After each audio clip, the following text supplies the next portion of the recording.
할렐루야. 2021년 9월 7일 화요일 복된 아침입니다. 오늘도 새벽 기도에 함께 하시는 모든 분들에게 주님의 풍성하신 은혜가 함께 하시기를 축복합니다. 우리 함께 사도신경으로 신앙 고백하시면서 오늘 기도에 시작하겠습니다.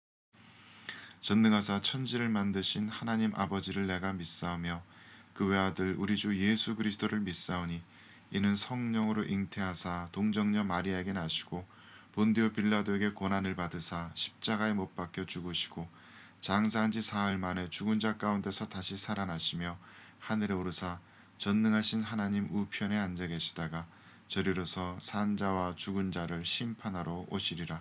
성령을 믿사오며 거룩한 공예와 성도가 서로 교통하는 것과 죄를 사하여 주시는 것과 몸이 다시 사는 것과 영원히 사는 것을 믿사옵나이다.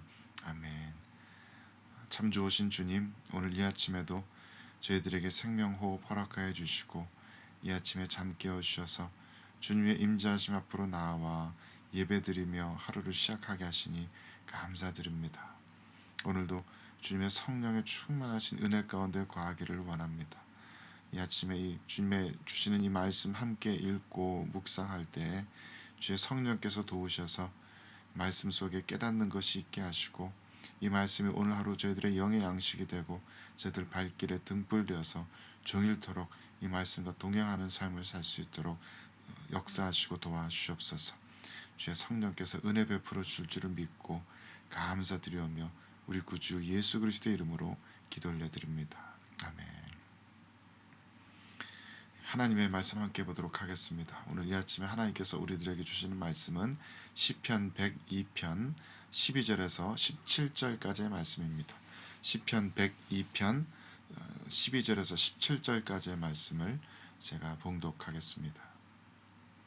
여호와여, 주는 영원히 계시고 주에 대한 기억은 대대에 이르리이다. 주께서 일어나사 시온을 긍휼히 여기시리니 지금은 그에게 은혜를 베푸실 때라. 정한 기한이 다가옴이니이다. 주의 종들이 시온의 돌들을 즐거워하며 그의 티끌도 은혜를 받나이다. 이에 문나라가 여호와의 이름을 경외하며 이 땅의 모든 왕들이 주의 영광을 경외하리니 여호와께서 시온을 건설하시고 그의 영광 중에 나타내셨음이라. 여호와께서 빈궁한 자의 기도를 돌아보시며 그들의 기도를 멸시하지 아니하셨도다. 다시 한번 이 말씀을 제가 봉독하겠습니다. 여호와여, 주는 영원히 계시고 주에 대한 기억은 대대에 이르리이다. 주께서 일어나사 시온을 긍휼히 여기시리니 지금은 그에게 은혜를 베푸실 때라. 정한 기한이 다가옴이니이다.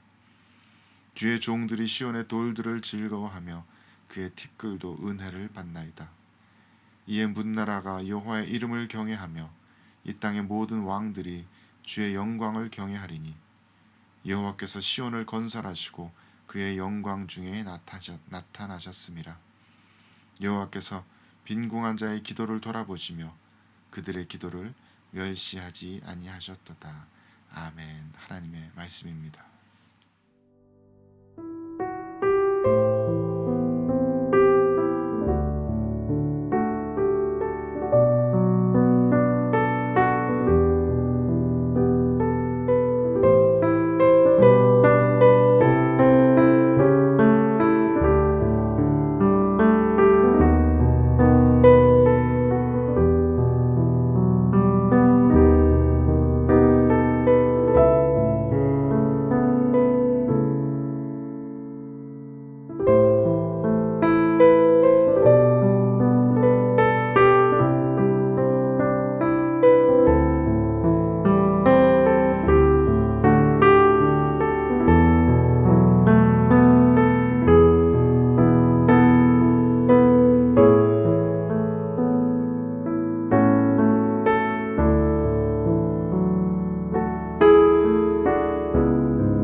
코비드 이전 시대에는 어떤 사람이 크리스찬인지 아닌지 보려면은 그가 주일 아침에 교회 가는가 그것을 보면은 구분하기가 쉬웠습니다.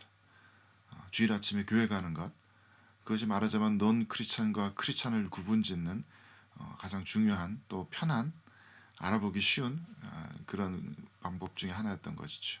말하자면 주일 아침에 예배 참석하는 그것이 크리스찬의 중요한 영적 정체성을 드러내는 지표였던 것입니다. 하지만 이 코비드로 인해서 팬데믹이 시작되면서 상황이 많이 달라졌습니다. 교회에 모여서 현장 예배를 가지는 것이 불가능하게 되면서 많은 크리스찬들은 더 이상 주일날 아침에 교회 가지 않고 여전히 집에 머물러 있습니다. 그렇기 때문에 우리 옆집 사람이 크리스찬인지 아닌지 보려고 주일 아침에 이 사람이 어디 가는지 보는 것만으로는 이 사람의 영적인 정체성을 확인할 수가 없는 겁니다. 그래서 코비드가 시작되고 나서 얼마 지나지 않아서 저는 그 고민을 좀 해보게 되었습니다. 이제 더 이상 주일 아침에 교회 가는 것이 크리스찬들의 영적인 정체성을 드러낼 수가 없다면 이제 우리가 크리스찬이라는 것은 도대체 무엇을 통해서 이 세상 가운데 드러내고 또 증거될 수 있을까? 우리들의 영적인 정체성은 무엇을 통해서 표현돼야 할까? 그 생각을 좀 해보게 된 것이죠.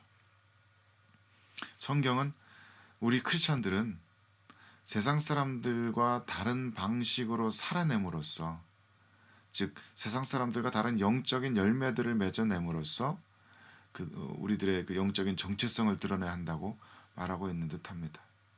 다시 말해서 세상 사람들이 서로 미워할 때 우리들은 서로 사랑할 수 있어야 합니다. 그것이 우리들의 영적인 정체성을 나타내는 지표입니다. 세상 사람들이 서로 용서하지 못하고 계속해서 복수와 복수를 거듭할 때 우리들은 용서할 수 있어야 합니다. 그것이 우리들의 영적인 정체성을 드러냅니다. 세상 사람들이 서로를 속이면서 쉽게 돈을 벌려고 할 때, 하지만 우리는 늘 한결같은 정직과 성실함으로 일할 수 있어야 합니다. 그런 영적인 열매들이 우리가 크리스찬임을 말해주는 지표가 됩니다. 그리고 우리들의 영적인 정체성을 말해주는 중요한 표지 중에 하나는 바로 미래에 대한 소망입니다. 우리 믿는 자들은 세상이 얼마나 어지럽게 돌아가고 상황이 얼마나 절망적이든지 간에 늘 미래에 대한 소망을 이야기할 수 있는 사람들이고, 또 그 미래에 대한 소망을 담대하게 확신을 가지고 세상 가운데 선포할 수 있는 사람이어야 합니다. 이 사람이 어떤 절망적인 상황 속에서도 늘 희망을 가지고 있는가, 늘 소망을 이야기할 수 있는가, 그것이 믿는 이들과 믿지 않는 이들을 구분짓는 중요한 표지 중에 하나인 것입니다. 결국 신앙을 가지고 있다는 것은 아직 눈에 보이지 않고 아직 그 증거가 드러나지 않았지만 여전히 그 밝은 미래에 대한 확신을 가지고 있다는 이야기이기도 하기 때문입니다. 오늘 시편 기자가 노래하고 있는 상황도 딱 그러합니다. 자세한 역사적인 배경은 알 수 없지만 지금 이 시편 기자는 굉장히 괴롭고 절망적인 상황 가운데 빠져 있는 듯합니다. 오늘 우리가 읽은 이 본문의 앞부분을 보면은 지금 시인이 얼마나 처절하게 자신의 상황을 이야기하고 있는지 볼 수 있습니다. 그는 지금 괴로운 날을 맞이하고 있습니다. 음식 먹기도 잊을 정도로 탄식에 빠져 있고, 또 마치 광야의 올빼미처럼 황폐한 곳의 부엉이처럼 절대적인 고독의 외로움 가운데 빠져 있습니다. 더군다나 원수들이 종일 나를 비방하며 내게 대항하는 그런 위태로운 상황이기도 합니다. 11절 말씀에서 또 시인은 이렇게 고백합니다. 내 날이 기울어지는 그림자 같고 내가 풀에 시들어짐 같으니이다. 지금 이 시인이 얼마나 운명의 한계에 부딪히고 있는지 굉장히 잘 나타내주는 구절입니다. 지금 이 시인은 운명의 벽에 부딪혀 있습니다.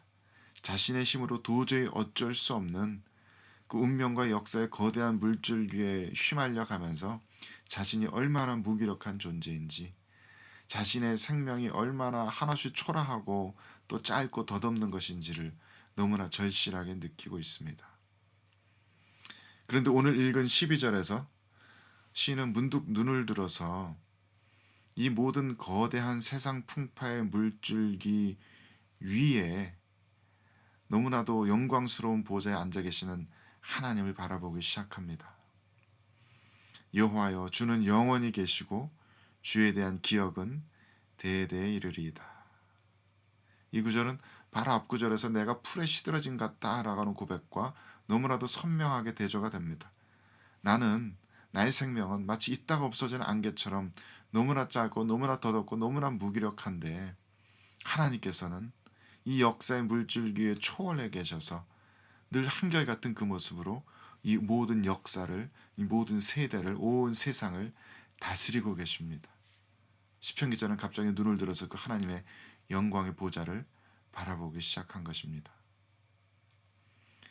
아마도 이 시인이 빠져 있는 곤란한 상황이라는 것은 그냥 개인적인 상황만은 아닌 것 같습니다. 13절, 14절 읽어보면 시인은 시온성에 대해서 노래하는데 특별히 14절을 이렇게 쓰고 있습니다. 주의 종들이 시온의 돌들을 즐거워하며 그의 티끌도 은혜를 받나이다. 우리말에 이 성경을 풀어서 설명하자면은 지금 이 시인은 그 완전히 무너져서 황폐화된 예루살렘 성에 돌 위에 돌이 굴러다니는 그런 모습들을 바라보고 있습니다. 그리고 이 이스라엘 백성들이 하나님의 종들이 이 예루살렘 성의 그 무너진 돌들 하나하나를 얼마나 아끼는지 그 거기 흩날리는 먼지 하나하나에 대해서 얼마나 긍휼한 안타까운 마음을 품고 있는지를 이야기하고 있는 것입니다.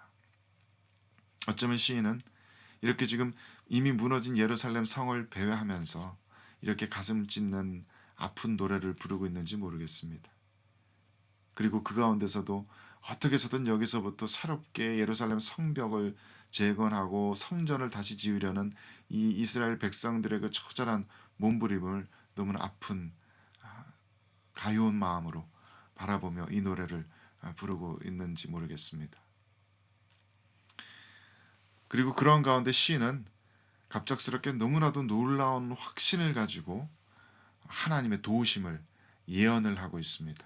13절 말씀에 주께서 일어나사 시온을 긍휼히 여기시리니 지금은 그에게 은혜를 베푸실 때라 정한 기한이 다가옴이니이다. 이렇게 노래하고 있습니다. 이 구절을 묵상하면서 도대체 이 시인은 무엇을 근거로 이렇게 희망찬 노래를 부를 수 있었을까? 이 시인은 어떻게 그런 절망적인 상황 가운데서 이 소망을 이처럼 담대하게 예언하고 노래할 수 있었을까? 그것을 생각해 보게 됩니다. 도대체 이 시인이 가지고 있는 그 근거는 무엇일까? 성전이 무너지고 예루살렘 성이 황폐화되고 나라가 다 망하고 민족이 다 쫓겨나는 그 절망적인 상황 속에서 시인은 이제는 하나님께서 우리를 긍휼히 여기시고 이제는 우리들에게 은혜를 베푸실 것이다. 이스라엘을 다시 이렇게 세워주시고 세계 모든 나라 왕들이 다 이스라엘의 왕이신 하나님 앞에 절하게 될 것이다.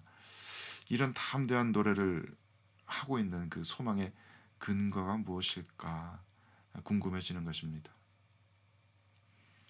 아마도 이 시인은 우리가 이렇게 망했다고 해서 우리의 왕 되신 하나님께서 우리와 함께 망한 것은 아니라는 것을 문득 깨달은 것이겠죠.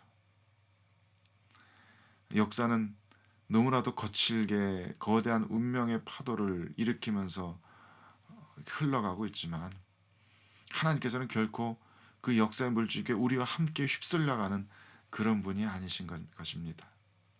오히려 하나님께서는 영원부터 영원까지 항존하시면서 늘 한결같이 이 모든 역사의 물줄기들을 컨트롤하고 계시는 다스리는 하나님이신 것입니다.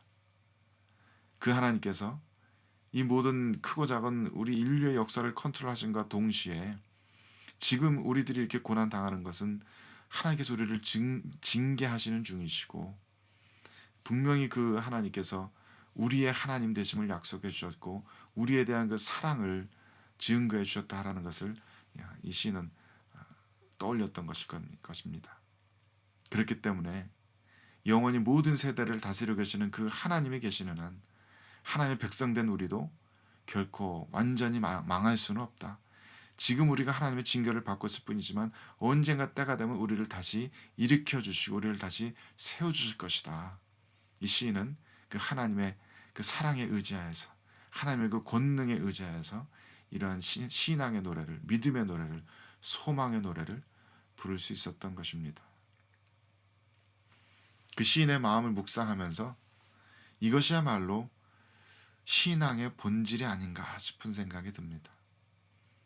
상황이 절망적일 때 아무런 증거도 보이지 않고 아무런 징조도 보이지 않지만 오직 하나님의 선하심을 믿고 그분의 그 사랑과 우리를 향하신 그 사랑과 그 위대하신 권능을 믿고 그 절망적인 상황 속에서도 미래에 대한 소망을 선포할 수 있는 힘, 그것이 바로 믿음의 힘이 아닌가, 그것이 바로 우리들의 신앙의 능력이 아닌가, 그렇게 생각해 보게 됩니다.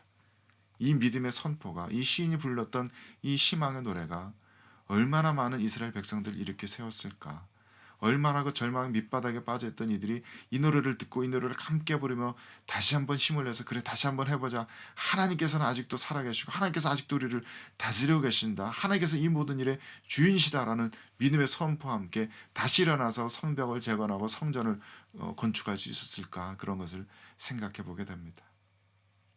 이 세상 사람들은 참으로 쉽게 절망에 빠지고 쉽게 두려움에 사로잡히고 쉽게 염려와 근심에 사로잡히게 됩니다. 그것은 아무도 그들에게 미래를 약속해 주지 않았기 때문입니다.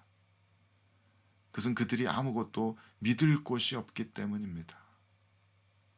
하지만 우리 믿는 이들은 다릅니다. 하나님께서 우리들의 미래를 약속해 주셨습니다. 우리가 사람으로서 감히 꿈꿀 수 없는 그 놀라운 신적인 영광의 미래를 우리들에게 하나님께서는 약속해 주셨습니다. 그리고 하나님께서는 이미 2000년 전에 그리스도의 십자가로 말미암아서 우리를 향하신 그 하나님의 사랑이 얼마나 완전하신 사랑이신지를 이미 나타내 보여주셨습니다. 그리고 그리스도의 부활을 통해서 하나님께서는 우리 모든 하나님의 백성들에게 완전한 회복과 완성을 이미 선포하여 주셨습니다. 그렇기 때문에 우리는 절망 속에서도 언제든지 소망을 이야기할 수 있는 자들입니다. 이 역사가 어떻게 흘러가고 이 세대가 아무리 절망적으로 보일지라도 우리는 여전히 미래에 대한 소망을 이야기할 수 있는 자들입니다. 여전히 진리가 승리한다고, 여전히 선한 것이 승리할 것이라고 믿음으로 선포할 수 있는 자들이 바로 우리 신앙인들입니다. 우리들에게 그 신앙이 힘을 가져다 주는 성령 하나님의 능력이 우리 모두에게 충만하게 임할 수 있게 되길 바랍니다. 그래서 우리들이 늘 절망에 빠진 우리 이웃들에게, 이 세상 사람들에게 우리는 할 수 있다고, 더 좋은 세상을 만들어갈 수 있다고, 우리의 미래에는 분명히 아름다운 것들이 약속되어 있다고, 하나님의 그 영원하신 거룩하신 언약을 향해서 세상 모든 사람들을 초청할 수 있는 그러한 신앙의 사람들이 다 되어지게 되기를 바랍니다. 성령 하나님의 그 크신 능력이, 그 담대하심을 가져다 주시는 그 하나님의 은혜가 우리 모두 함께 하시기를 주님의 크신 은혜로 또 기도하며 또 축원합니다. 함께 기도하겠습니다. 거룩하신 주님, 코비드 상황을 2년 넘게 지내면서 많은 이들의 심령이 상하고 또 많은 이들의 삶이 또 절망적인 어둠으로 변해가는 것을 봅니다. 하지만 우리 믿는 이들은 이 모든 것을 다스리시는 하나님의 영원하신 그 권능을 바라보면서 늘 소망을 선포하고 세상 모든 사람들에게 위로를 전달할 수 있는 그런 참된 신앙인들 될 수 있도록 주님께서 도와주옵소서. 이 아침에 성령 하나님께서 우리 모든 성도들의 심령을 굳건하게 하시고 주님께서 우리들에게 이미 주신 그 거룩하신 미래의 언약을 다시 한번 확고하게 우리들의 영혼에 새길 수 있는 복된 아침 될 수 있도록 역사해 주옵소서. 이 아침에도 성도들의 모든 기도와 함께 하실 줄을 믿고 감사드리오며 우리 구주 예수 그리스도의 이름으로 기도 올려드립니다. 아멘. 하늘에 계신 우리 아버지여, 이름이 거룩히 여김을 받으시오며 나라가 임하시오며 뜻이 하늘에서 이루어진 것 같이 땅에서도 이루어지이다. 오늘 우리에게 일용할 양식을 주시옵고 우리가 우리에게 죄 지은 자를 사하여 준 것 같이 우리 죄를 사하여 주시옵고 우리를 시험에 들게 하지 마시옵고 다만 악에서 구하시옵소서. 나라와 권세와 영광이 아버지께 영원히 있사옵나이다. 아멘.